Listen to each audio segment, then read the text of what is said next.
Good morning, Avinash. Good morning, all presenters.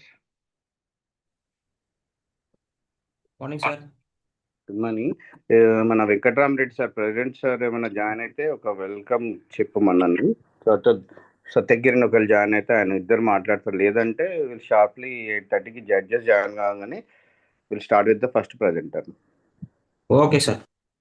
I request all the presenters be ready with your presentations on laptop only. Stick to your time slot only.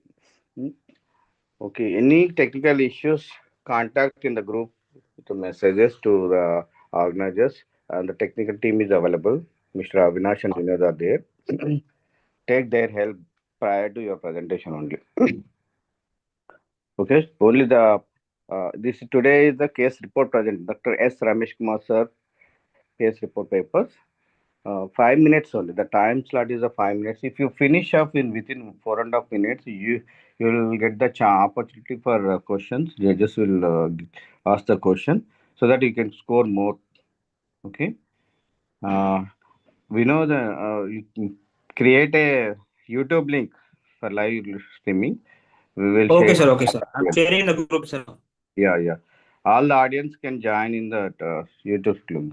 Only presenters join in this link. Okay, all the very best presenters.